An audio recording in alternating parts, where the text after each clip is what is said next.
It's okay. Good evening, Danvers. I am Mark Zubarek, and welcome to the Topics of the Town. Tonight I have a special guest, Matthew Duggan. He is our newest selectman, and our news broadcast is reported by Danvers news commentators meant for Danvers residents. We sometimes have to expand our coverage because we are not a totally independent town, either in Massachusetts or the United States. Our focus will always be on local issues.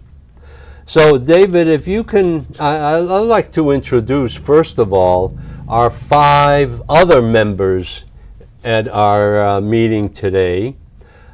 These are the school committee members, school committee participants. You have Jeff Kay, you have Robin Doherty, Alice Campbell, Art Skarmas, and Eric Crane. And he's not in the middle, but he's on the side. That's how he sits at his desk over at the meetings. So, Matthew, thank you for coming on. And what I'd like to do is, David, if you can just show the first clip that we have. We'd like to wish that's getting big guy. This is a turkey that I found, which is in addition to our school committee members, but this one is holiday turkey.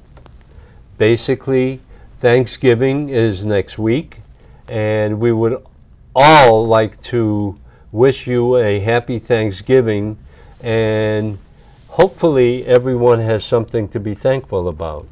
Matthew, you got anything that you want to be thankful about? Well, I'm thankful that it's going to be more of a normal Thanksgiving this year compared to what we did last year. But Absolutely. We still have some constraints. Well, I just hope that we get over this thing very soon because I can't do this anymore. Yeah. So, the next clip that I have is our motto for this show. And David, if you can show the voices, our voices will change the world. And this is very significant at this time of our lifespan, at this, beginning or the end of the COVID, existence. And we want to make sure that people have a voice, and that's why we do this program. And Matthew, you are involved in politics, but are your voices being heard? That's the key. Right. Well, you just mentioned that we're kind of returning to normal, but yet the number of COVID cases is starting to increase here in Massachusetts and many other states, and I think it has to do with the colder weather, people moving inside and spending time inside. So we have to continue to be vigilant. I'm planning on getting my booster shot within the next week or two.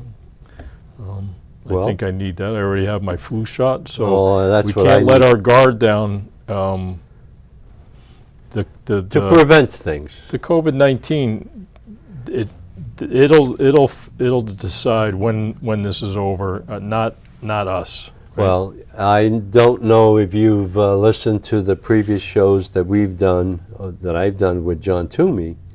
And one thing I want to address also is John Toomey has asked to be on leave for a while because he's having his own hearing issues and his own health issues. So, John, if you're watching, you're still here. You're not one of the turkeys, but you're here. The Voices Will Change the World is a postcard that I received and this is not recently, this is about a year ago now, from one of our town meeting members. So our town meetings are watching the show. We have today, we'll start with an update of the selectmen's meeting. Segment 1 will be basically a discussion between Matthew Duggan, our selectman, and the special town meeting that was conducted this past Monday. And segment 2 will review the special town meeting and the Danvers Railroad Station wing. And also item 3, segment 3, will be devoted to what's going on in our town with the school committee and the school administration.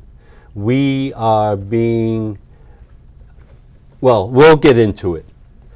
But in the meantime, before we go any further, what I would like to make an announcement, a sad announcement, that my previous co-host, John Zavaglia, and I didn't pronounce the G because he's always corrected me. He died this morning on November 18th, 21. And we will miss him because look at this, there's the two of us, and he's always on the left side, and that's backwards. But John was a very, very dedicated participant in the Z's. Now, the Z's that are in front of the table are basically signifying our last names. So we were like brothers. And he was a good friend, and I will miss him, and the show will miss him. So, Mr. Duggan, you have anything that you want to? Sure, I'll miss John as well. I know him as a town meeting member for many years who was totally engaged, often stood up and spoke his mind about various subjects. And he had this uncanny ability to decipher election results, and he was very interested. He was good at suggesting ways to where your name should be placed on the ballot, right, and so forth. So yeah, he had a very analytical mind, and we'll miss that. He came from the Salem arena in politics. His family was there, and when he came to Danvers, he was very active. He was a town meeting member. We'll miss him there as well. This is another reason the town meeting, I think, had only 113 members that right, showed up for the meeting. Just enough for a quorum. Yeah. So, John, we'll miss you, and I just wanted to address the contributions that John has made to the show. So now, what I like to do is go into a quick response to the special town meeting, and the special town meeting was basically for zoning. It was, yep. There were some articles on financial bills that they didn't get last year, and they had to pay them this year. But the one thing that sort of got me on this zoning issues is that there are no in-person public meetings were held by the planning board. And the thing is, by having the virtual meetings, we sometimes miss the contribution from the general public. What are your thoughts on that? Yeah, you're absolutely right. And so the planning board hasn't met since March of 2020, right, more than 18 months ago. And I had filed a open meeting law complaint in the summer of 2020 because they were not taking real-time input from the citizens during their public hearings. And it's a really, even today when they're meeting remotely via the Teams interface, it's a disservice to the community, especially older residents who don't have a knack for technology, They can't figure out how to raise their hand in Teams. Residents feel neglected because they cannot participate. Yeah, it's very frustrating, and then when people get frustrated, they get angry. And, Right. and this is the only committee or commission that has been acting in this fashion, remote. And there's no reason for it, because DCAT has built out the large room at the Right. senior center with excellent audio and video capabilities. So there's the ability to do hybrid meetings. So if some of the board or committee members are not comfortable meeting in person, they can call in remotely. So we have some committee members are in the room with the audience and others at home, and that's a seamless transition from Right. back and forth. So See, the issue that I have is that the planning department has basically taken over the planning committee, and they are dictating what is going to happen with the zoning that they have we went through the zoning 2 years ago. This is the downtown zoning issue, the overlays. overlays. Yep. And the problem has become is that there were some errors and omissions that they wanted to fix. Yeah. Well, back in, I don't know, this is posted on August 26, 2021.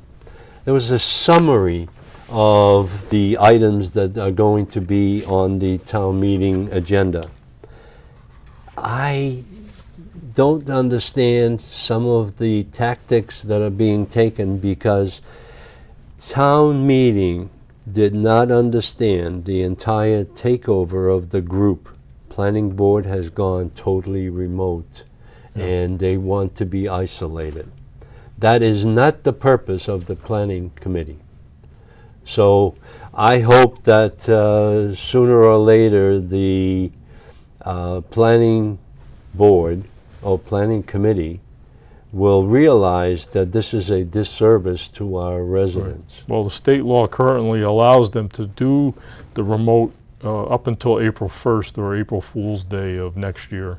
So they still have another 4 or 5 months where they're legally capable or able to do remote. But Right. after April 1st of next year, they have to be in person, unless it's somehow extended by the governor. But I just to these zoning bylaw changes, they're really just clarifications to remove some of the kind of ambiguous language that the applicants sometimes would take advantage of when they were trying to submit their proposals. Plans, right. So this is just the way of working with the Zoning Board of Appeals and the Planning Board to identify language that wasn't really succinct enough, and so it was a way to clarify and tighten it up, so to speak. And bylaws are kind of a living documents, so you have to regularly go through and look at them and make sure that they're appropriate for. They're updated Yeah. to represent also- what the current plans are. Yeah, and we also get recommendations from the Attorney General's office for bylaws. So they look at some of the changes that we made and they ask us to reword them at times.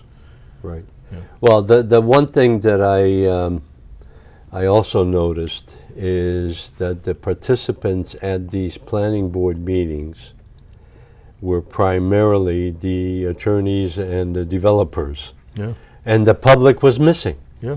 And the public did not have an opportunity to comment on it. Well, I think that's, a lot of the public meetings are like that. I think you have very rarely do you have a good representation of town meeting members or just the public at large. Usually it's just the people that are directly impacted.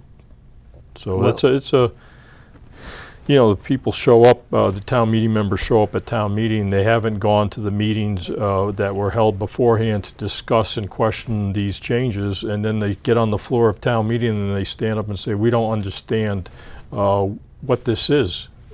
the warrant booklet doesn't really go into a lot of detail, so we don't know what we're voting on. And I'm thinking to myself, well, there were plenty of meetings where you could have attended. Well, wait a minute. The prior years when I was on the board, and even the last 20 years, every time we had a zoning change, there was a zoning amendment that they wanted to present and implement, but there was also a detailed representation of what the old one was to what the new one is. And those were online. They had them Well, redlined. there we go again. This is the remote participation again, because they no, want you not to go online. The documents were on the town website. They had the redline versions, Right. and then they had the new verbiage. So it's, oftentimes these documents are many pages long, and Right. it's not convenient to actually print them all out. And a lot of them represent grammatical changes and those kinds of issues. But let me ask you a question. I mean, the one thing that I noticed is 113 town meeting members came. Out of 148, 49. Yeah. And I was outside because I was more interested in the school committee executive Right, session, which we'll get into in a minute. But the warrant articles, you sat through the presentations and the questions. What were the highlights of that zoning special town meeting? Okay. Probably the biggest one was changes to the EFLA language. That's the extended family living that allows your relatives to live in a Addition. unit that's carved out, sort of like an in-law apartment, but it requires a permit from the ZBA, and they're typically the bylaw caps the square footage at 750 square feet, and so the question was, how do you measure that 750 Right. feet? There was a town meeting member there, at the meeting, Bill Bates, who offered several amendments, specifically with remote or Access. buildings that are not attached, a detached structure such as a garage that had space over it. Right. And so that is allowed by right. You can do that. But we've had examples recently where brand new construction out at Beaverbrook Woods, where part of the structure had a in-law or a EFLA or as part of the original build plan, as part of the Incorporated in a new into the construction. permit. Yeah. So the first floor was designed, and that was at the maximum 750 square feet. But down below, there was a full basement that was also 750 square feet. And the applicant said, well, that's not living space. And, I think common sense would tell you it wouldn't take much to just, can put couches or whatever downstairs. So now you have 1,500 square feet. Then there was some other, there was like a 3-season porch. Right? Well, it said, well, there's no heat out there, so that's not living space. So, the applicants are playing games with the bylaw, so that's one of the reasons we tied it up. Another change was with, in the past, the building inspector was the enforcer of the zoning bylaws, and that's been changed now and moved from being the building inspector to upstairs to be with the Land Use and Community Development Office. And so it's kind of superseded what you would typically see in the past, and it's a Right. consolidation of power, and there were a number of people that were concerned about that transition. They thought that the building inspector had more real-life experience out in with boots on the ground, and had the experience to identify violations. But it was passed. It was passed, yeah. See, one of my comments at the last show is the town meeting will not understand the entire takeover of the planning group. And it is so remote now from the building inspector, because Rich Maloney was there before, and he had a good handle on everything. Yeah.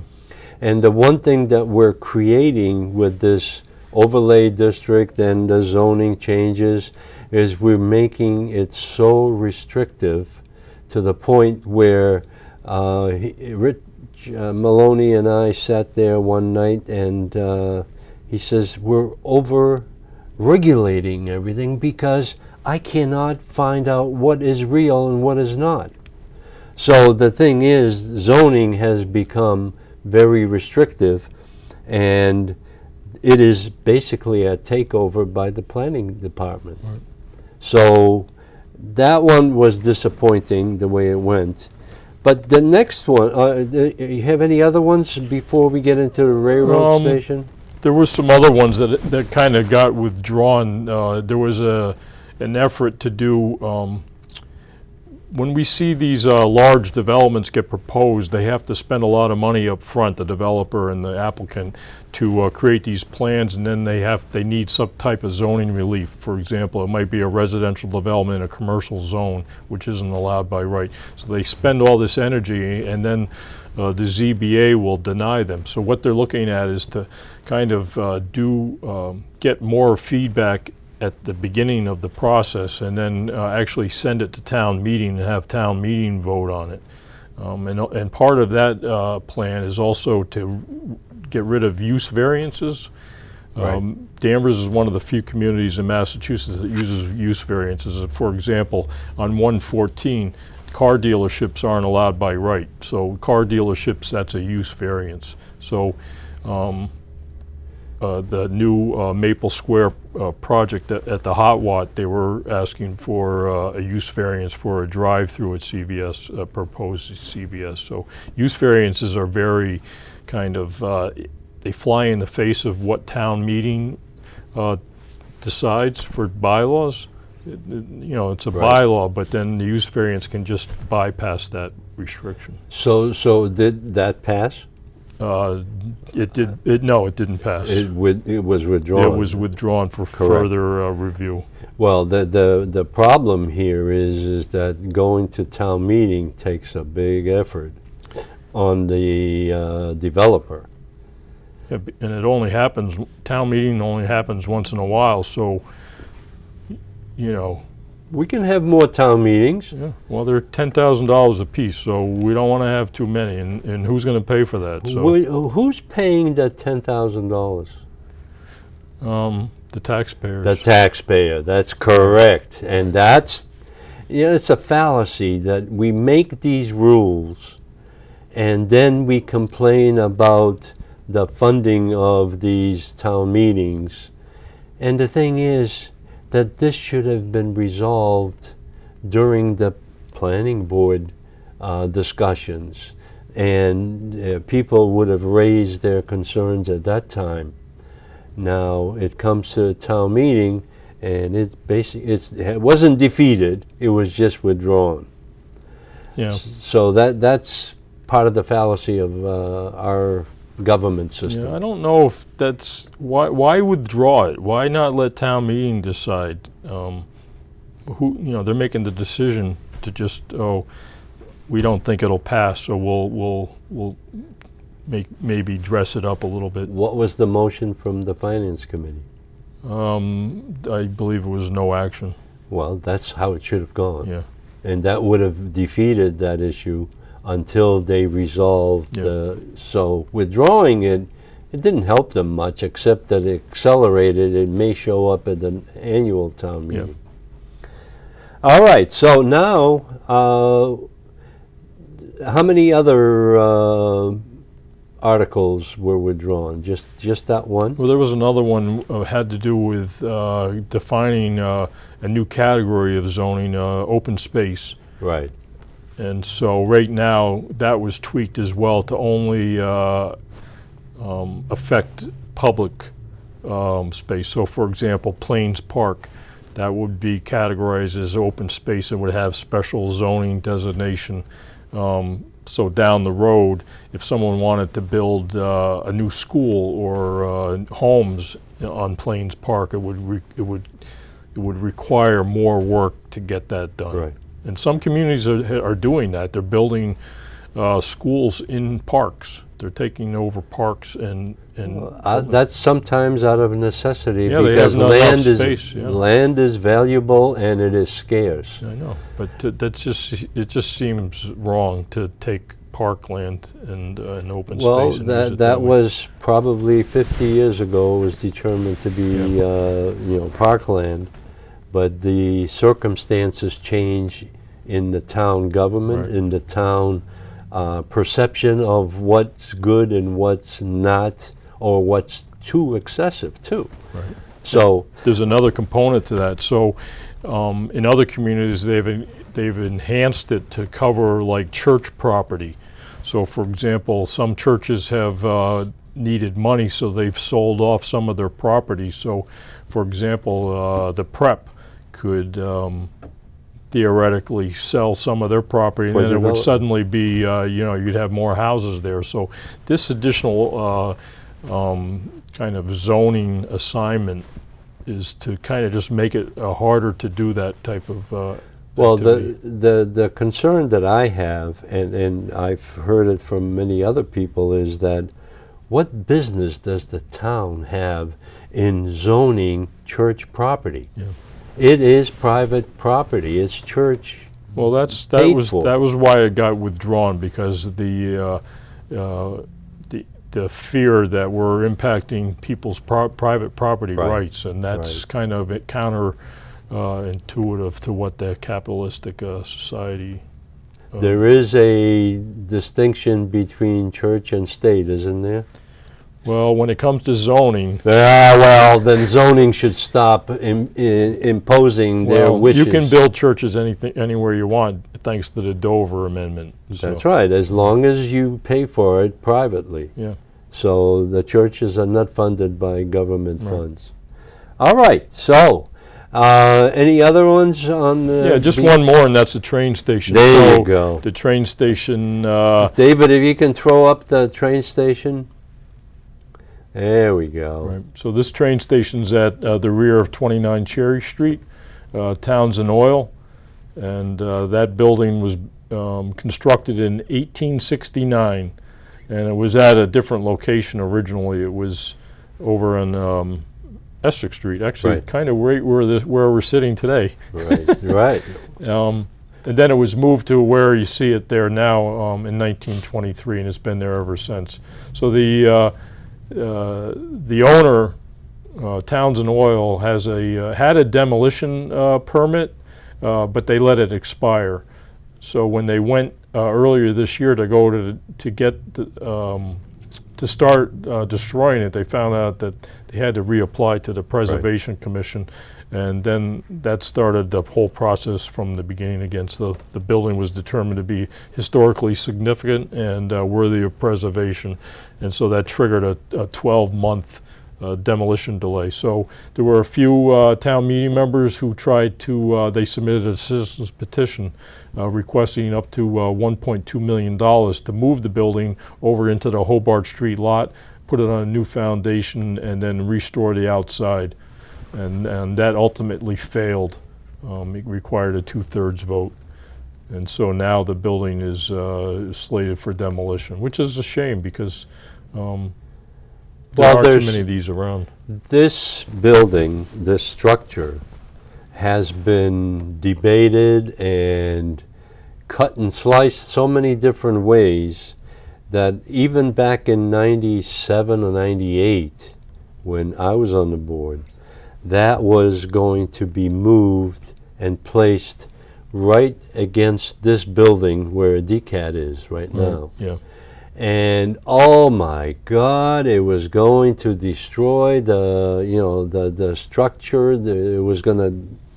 Historically, it's it's to be preserved, and I know the drill. But it was at that time that Wayne Marquis, in his wisdom, basically nixed it because he felt that there were sewer lines, electric lines, and water lines that were running along the rail trail. Yeah, I mean, in the parking lot, this Yes. parking lot next door. Yeah, Correct. there's easements down the middle, so it wouldn't have fitted. It would have had to have gone further down the street, next to Bill Bradstreet's home, I think. It could have, Yeah, but it was originally planned to be done at the front of Essex Street here.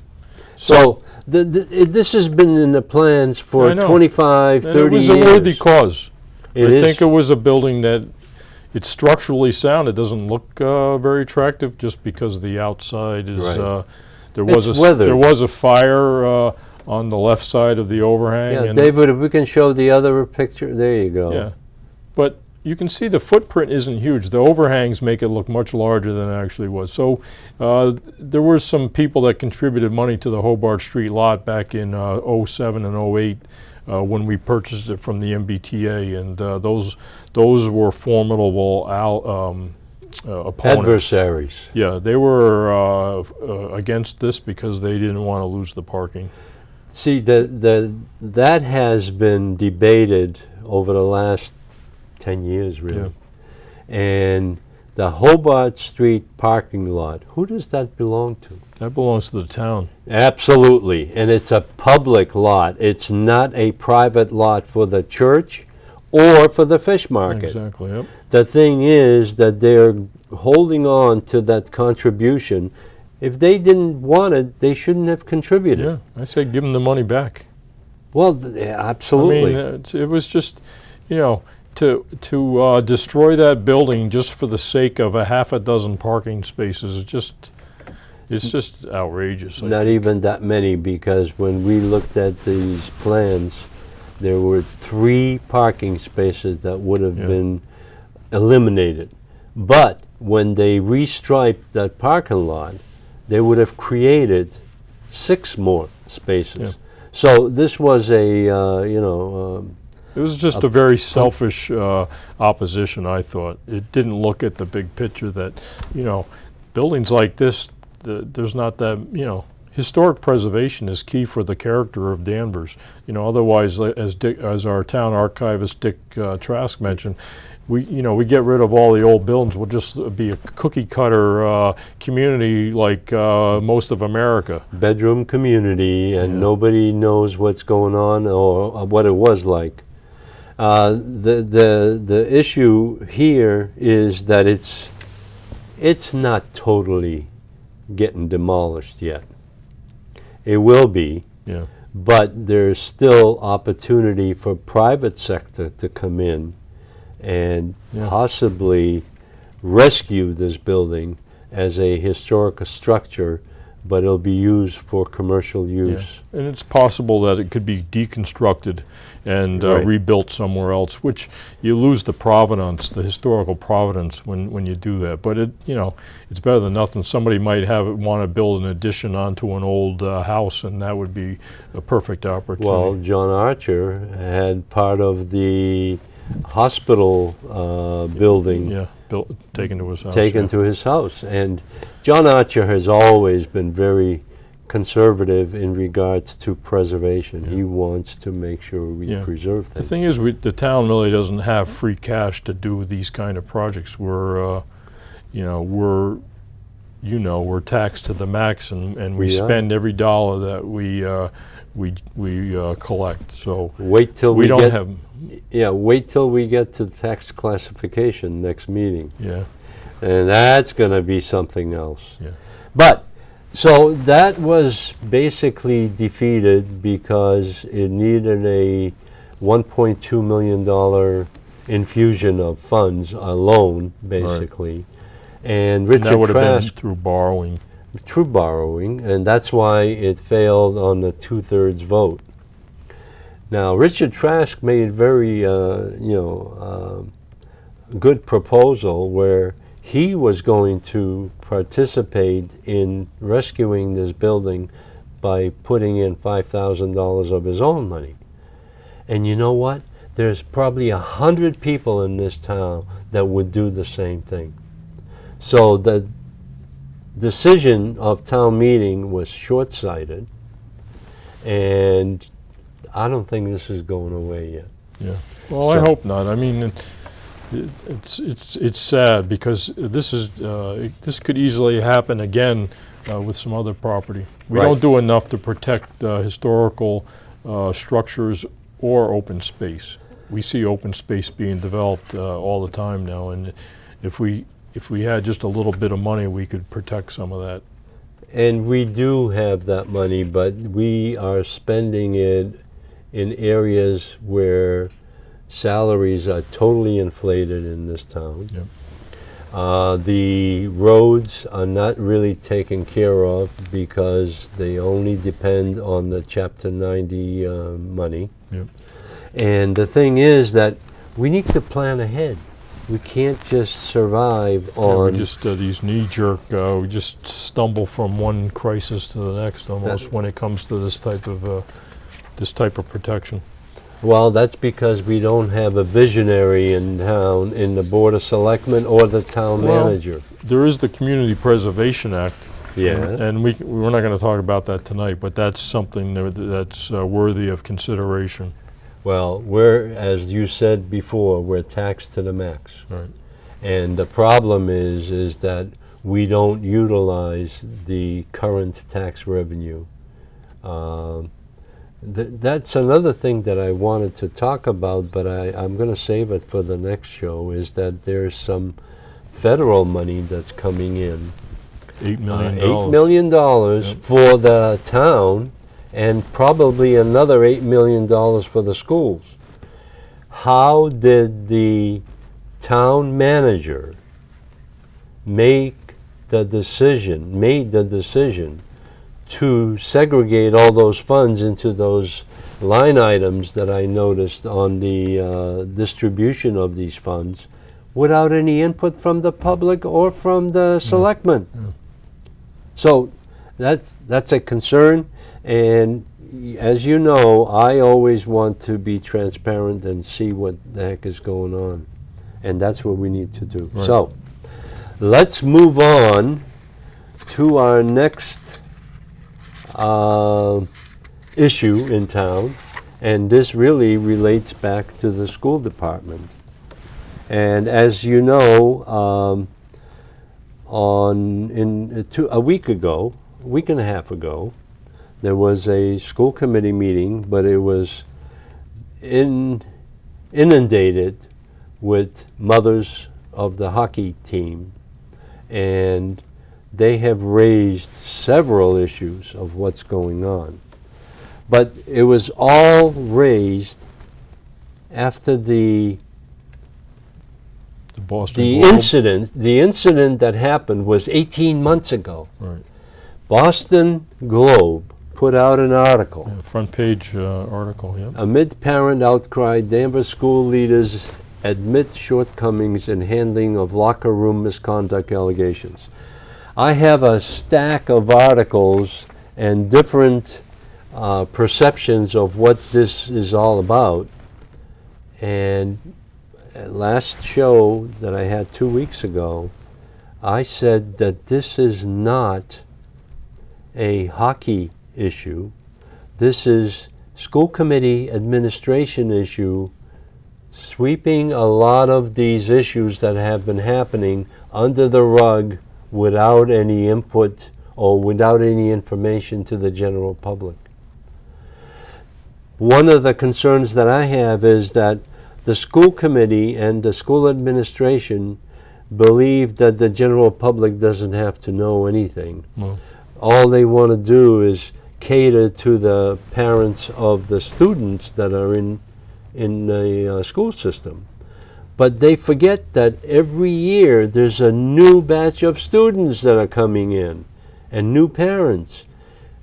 One of the things that I've raised as a result of the show is I put in a FOIA request, which is Freedom of Information, similar to what the Globe did.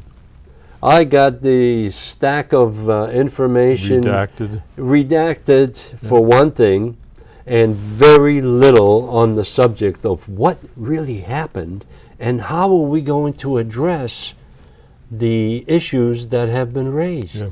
And that's important, right? Because if you don't understand what happened and how it happened, or what allowed it to happen, then going forward, we may see a repeat of that behavior, and that's important. That's the most important thing, from my perspective, is to what can we do going forward to set up processes to make sure this doesn't happen again.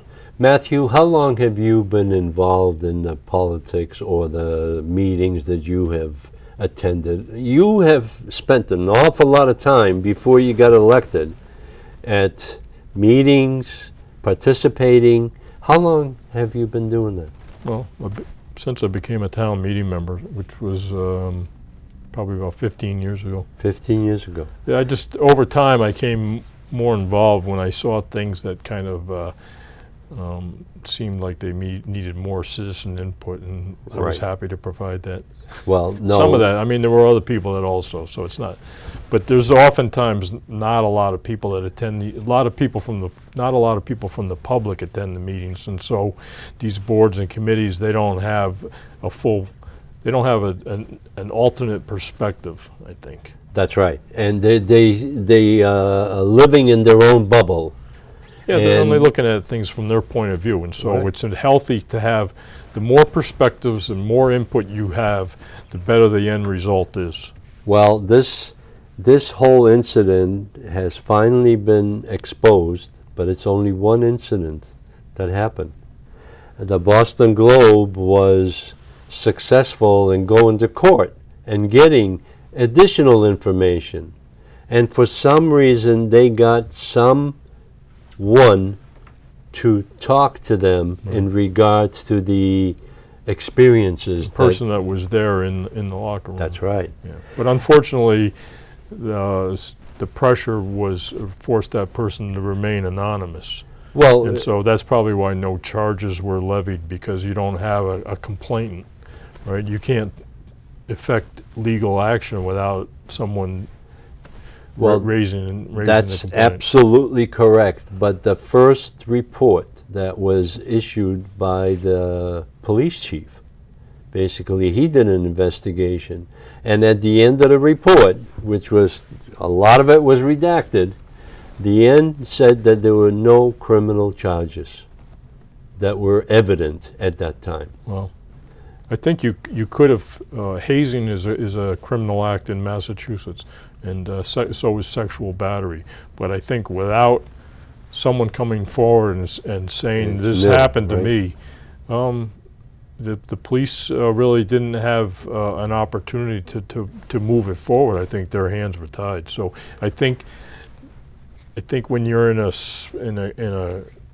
group like that, like a sports team, you don't want to be the odd man out, so you go along to get along, right? Teamwork, right. Yeah, so it's unfortunate that just a few people somehow took over the group and imposed their perverted sense of entertainment. We don't know that. Yeah. That's the issue here, is that the school committee and the school administration has been so closed information, so much closed information, because they claim it's privacy, which may be. Yeah, but they should be able to come to the community.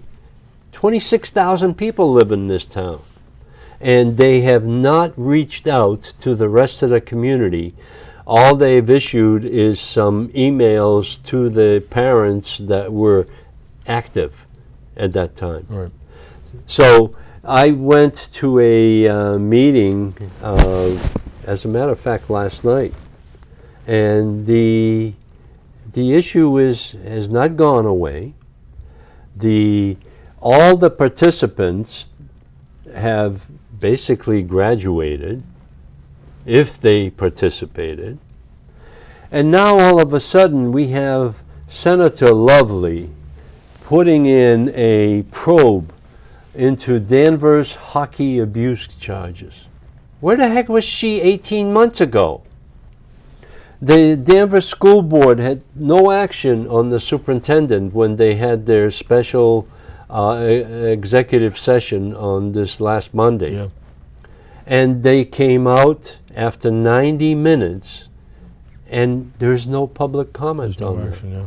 So I think that's why I think it's important that the Attorney General, Maura Healey, she's indicated that she's interested in pursuing it, do a deeper dive. And then just yesterday, Governor Charlie Baker was over at the Danvers Port Yacht Club, and he made comments when asked by a reporter. I don't think he's familiar with all the details, but he was upset about the whole issue. So Well, I think this thing's getting legs. Oh, it's got legs. It's got legs. Parents are angry. Yeah.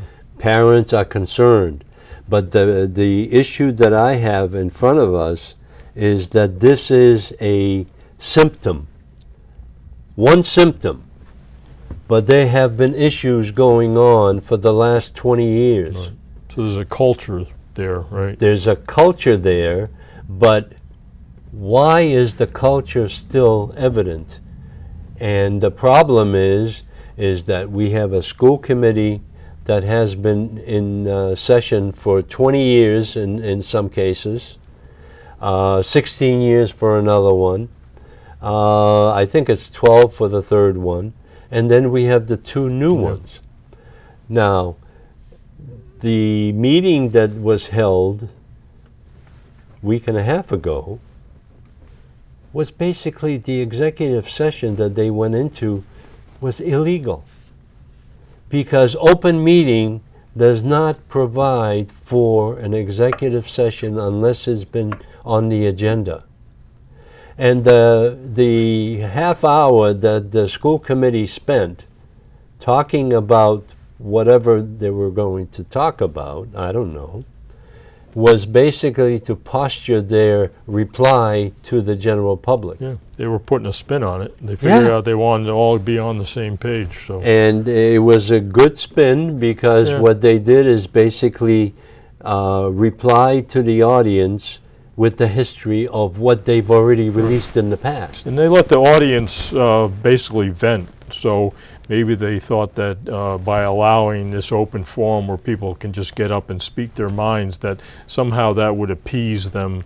And then, but I think it just made people more angry, because Well, it was a delay tactic for one thing, to let them settle down a little bit. I was there with Channel 4, Channel 5, Channel 7 with their cameras. Boston Globe was there with their camera. This isn't nationwide. People all over the U.S. are familiar with this. So Danvers is having, we're not in a good light at the moment. So and it reflects very poorly on people that, for the most part, are good people. So right. And the thing is, by not viewing or presenting what the real issues were, and this is only one issue.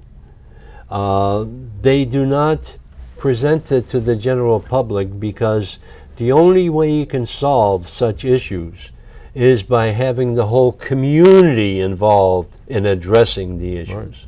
Yeah, you need buy-in from everyone. That's absolutely correct. So the thing is that communications, and there is an article that was issued this morning that we were off a little bit. Yeah, you were off a little bit, but I think people are... That was a simplistic... oh, God. People, that made people even more angry than they already were. So That's right. I don't know what the intention of that was. Well, that was, self-preservation speak. Yeah. I think But one of the problems is that we have attorneys on the school committee, for one thing, and we have educators, basically, and teachers and administrators on the school committee. The two new school committee people, or women, and I'll go with full disclosure, I did run for one of those seats, and I was unsuccessful. Let it be. The thing is that those two school committee women cannot handle this issue, because they were misled by making that motion early in the meeting. They didn't even address or let the people speak. And then they went into a motion. Yeah. And that was illegal. And I don't even know if they had a second for that, right? They just- did. did? Alice Campbell seconded Okay. it. But the problem is that it was not on the agenda. It was not being addressed as a special issue. And that's why they held the second meeting the following Monday. And it just got worse with the information that's going. Where was everybody 18 months ago when this thing happened? I think that, like most people think, it was just hidden. Swept under the rug? Yeah.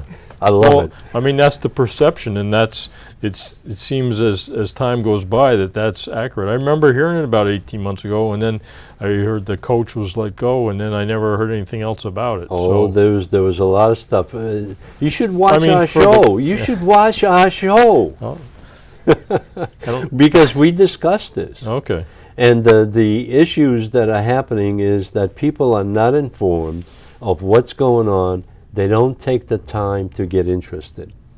So, the one thing that I also wanted to address is that the next school committee meeting is on December 13th. And I'll bet you I'll be there with my camera, because with the big boys that were there from the different channels, I look like a peon. I did, but you know what? They all respected the audience, and they all contributed with their films. But the Globe article highlighted it to such a point that it became sensational, and they're continuing with that. Yeah. And you know, Well, it this sells papers. that's exactly right.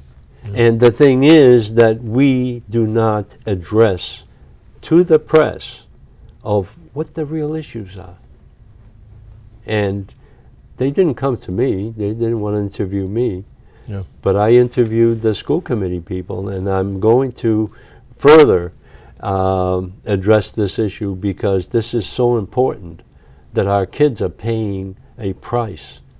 Our 2019, 2020 classes Yeah. are paying the price. Yeah, they're being ridiculed, especially Well, the if thing you're- is, but nobody knows the real facts.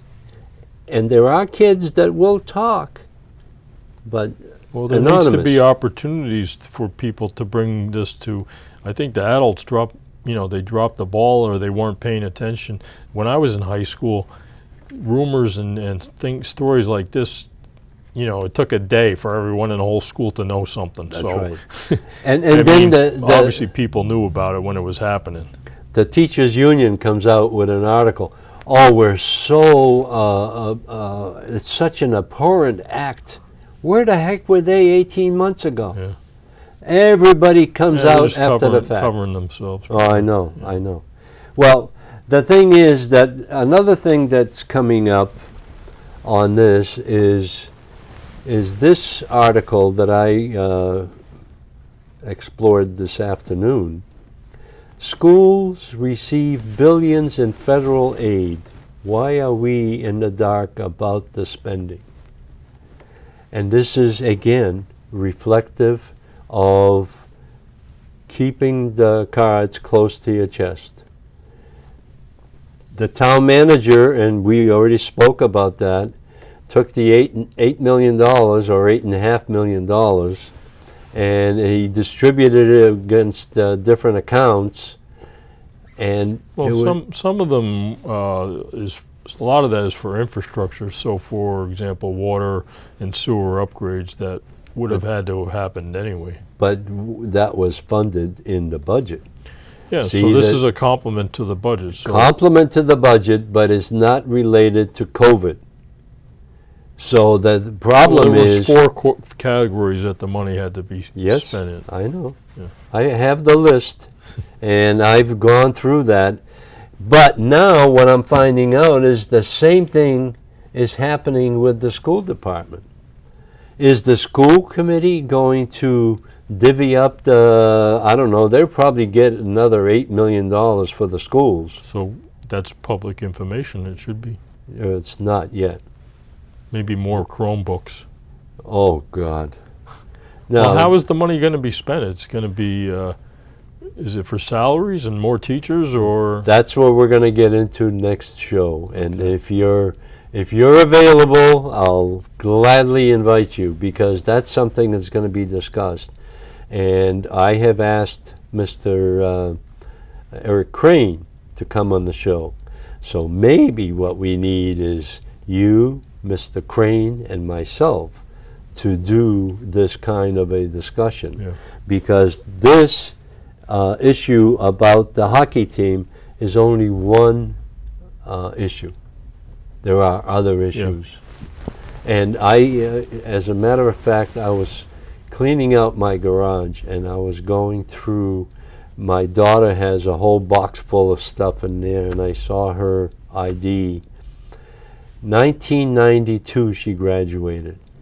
In 1992, I was not even interested in selectman seat or anything like that, but I heard all of the input that Danvers schools have a drug problem, had a sexual abuse problem, had all kinds of issues that have been happening even as far back as 1992 and 1991. So, And I think these are problems that happen not just in Danvers, but in communities all across the country. you're going into Jeff Kay's arena, because that's exactly how he justified these Well, issues. I'm not justifying. I'm just saying that Danvers isn't unique. But These are social problems that permeate society. So that's right. But what are we doing But, about yeah, them? Well, that's the big That's question, the right? question. So yeah.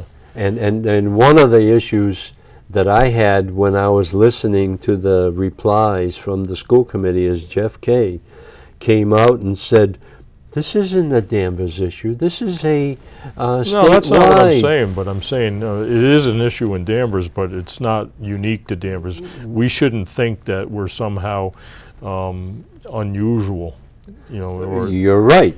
You're right. But the thing is, we are unusual because we haven't acted on these and issues. some other communities have, for example, in Burlington, Mass, they had an issue with some swastikas, and they Right. immediately sent out a letter to all the parents and to the community. They didn't wait, and so they were very proactive, and that was just kind of a different way of approaching it, to be transparent and not That's try right. to hide behind redacted reports or executive sessions. Well, the only reason that redacted report even came out is because they hired a consultant attorney, $44,000 for interviews of kids. Yeah.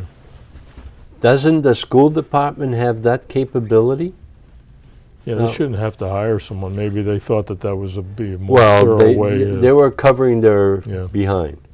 So that's one item that I want to address, and that's going to be addressed in the next program. And we only have 1.5 minutes left. All right, well, I'll let Matthew. you wrap it up. Well, It's been great. I enjoyed visiting you again. It's been a while, Well, so I look forward welcome to back. Yeah, I look forward to joining you again in the near future. all right. The thing is that what we want to do is hold up the turkey again, David. And the turkey is we have the whole school committee in front of us, but that turkey represents Thanksgiving to us. And I am really appreciative from the resident that has that in front of their house. And it just caught my eye, and I had to stop and take a picture. So happy Thanksgiving to all. And then we can go to the last shot, which is the common. It's easier to fool people than to convince them that they have been fooled. Well, the hockey mothers have not been fooled. They are coming out in strong point.